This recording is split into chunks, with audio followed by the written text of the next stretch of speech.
Hello everyone, कैसे हो आप सभी। I hope everyone is doing great.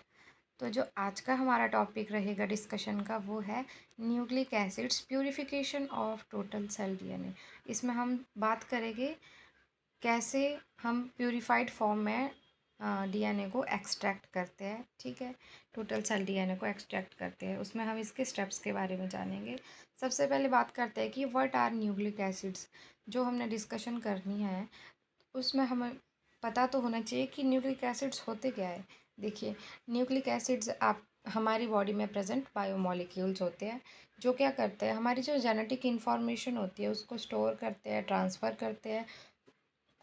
हाँ, किस में, ऑल लिविंग ऑर्गेनिजम्स में। ठीक है, अब न्यूक्लिक एसिड्स आपके मेनली टू टाइप्स के होते हैं। फर्स्ट उसमें हो गया डीएनए और सेकंड हो गया आपके पास RNA. DNA stands for deoxy ribo nucleic acid. ठीक है, RNA stands for ribose nucleic acid. अभी काम क्या है डीएनए का। देखिए, डीएनए आपका जो है वो कैरी करता है जेनेटिक इंस्ट्रक्शन को, जो इंस्ट्रक्शन हमारी यूज़ होती है ग्रोथ में, डेवलपमेंट में, रिप्रोडक्शन है एंड फंक्शनिंग में। वहीं आरएनए जो आपका है वो जब हमारे बॉडी में प्रोटीन सिंथेसिस का प्रोसेस होता है तो उसमें आपका आरएनए इन्वॉल्व होता है। और जो जीन रेगुलेशन है उसमें भी आरएनए इन्वॉल्व होता है। जीन रेगुलेशन क्या होता है कि इसमें हमें बताता है कि जो जीन्स है उसको कब हमने टर्न ऑन होना है, कब हमारी जीन को टर्न ऑफ होना है। तो जीन रेगुलेशन का जो प्रोसेस है उसमें आरएनए इन्वॉल्व है।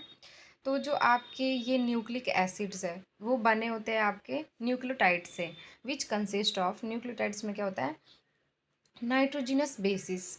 नाइट्रोजिनस बेसिस जैसे आप यहाँ पर भी देख सकते हैं, डीएनए में आपके पास है adenine, thymine, guanine and cytosine, ये इसके बेसिस है। और जो आरएनए में नाइट्रोजिनस बेसिस है वो है adenine, uracil, guanine and cytosine. अब इसमें आपके पास शुगर भी प्रेजेंट होती है। जो आपका डीएनए होता है उसमें आपकी deoxyribose sorry deoxyribose sugar present होती है आपकी डीएनए में। ठीक है, और आपके पास आरएनए में राइबोज शुगर प्रेजेंट होती है और इसमें फॉस्फेट ग्रुप भी प्रेजेंट होता है। आपके पास नेक्स्ट होगा purification of total cell DNA. अब बात करते हैं purification of total cell DNA की। देखिए, टोटल सेल डीएनए में होता है both chromosomal DNA and any extra chromosomal DNA जो है उसको एक्सट्रैक्ट करते हैं हम। ठीक है, like plasmids. Chromosomal DNA means with in the chromosome जो डीएनए प्रेजेंट है वो, और एक्स्ट्रा क्रोमोसोमल डीएनए मींस कि आउटसाइड द क्रोमोसोम जो डीएनए प्रेजेंट कहीं भी हो सकता है, लाइक माइटोकॉन्ड्रिया आपका हो गया, प्लाज्मिड्स हो गया। ठीक है, तो एम क्या है, the M is to extract pure DNA for molecular biology studies. हमने क्यों एक्सट्रैक्ट करना है डीएनए को, इसका बेसिक एम है कि जो डीएनए है उसको मॉलिक्यूलर बायोलॉजी स्टडी के लिए हम एक्सट्रैक्ट करते हैं। ठीक है, तो जानते हैं अब इसके स्टेप्स क्या क्या इन्वॉल्व होते हैं इसमें। Steps for purification of total cell DNA. First step आता है आपके पास सबसे पहले सेल लाइसिस। अब सेल लाइसिस में क्या होता है, इसमें ब्रेक डाउन ऑफ सेल होता है। Cells are broken open using lysis buffers containing detergents like STS to disrupt membrane and release DNA. सबसे पहले हम क्या है कि जो मेम्ब्रेन, सेल मेम्ब्रेन होगी उसको हम डिसरप्ट करेंगे ताकि उससे जो है डीएनए रिलीज हो सके। सेकंड आपके पास होगा प्रोटीन रिमूवल। अब आपके पास सेल लाइसिस के बाद प्रोटीन को हम क्या है रिमूव करते हैं with the help of proteinase के। प्रोटीनेज के क्या हेल्प करता है, डाइजेस्ट करता है वो प्रोटीन को। फिर उसके बाद use phenol chloroform extraction to denature and remove protein this separate into.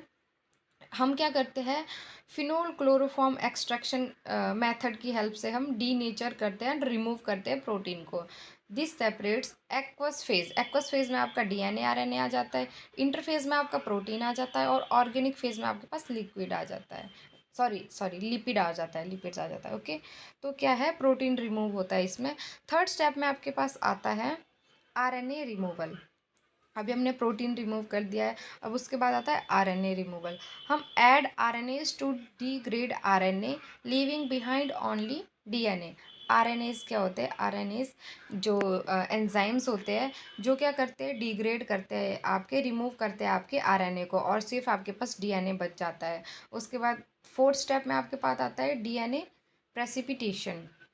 अब इसमें क्या होता है, add cold ethanol and isopropanol and a salt, example sodium acetate. इसमें हम क्या करते हैं, कोल्ड चिल्ड इथेनॉल ऐड करते हैं या आइसोप्रोपेनॉल एंड सॉल्ट को ऐड करते हैं लाइक सोडियम एसिटेट। फिर क्या है, इसको ऐड करने के बाद आपके पास क्या हो जाता है, डीएनए आपका विजिबल होने लगता है इन वाइट थ्रेड्स फॉर्म में। ठीक है, फिर जब हमारे पास डीएनए विजिबल हो गया है तो अब हम इसको एक्सट्रैक्ट कर सकते हैं with the help of spooling techniques और या सेंट्रीफ्यूज करके इसको हम एक्सट्रैक्ट कर सकते हैं।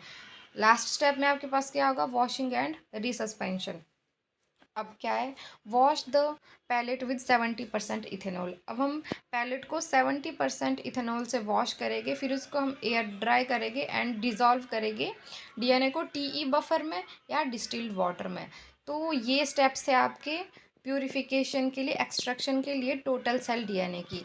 नेक्स्ट वीडियो में हम बात करेंगे extraction of plasmid and phage DNA. तब तक के लिए बाय बाय।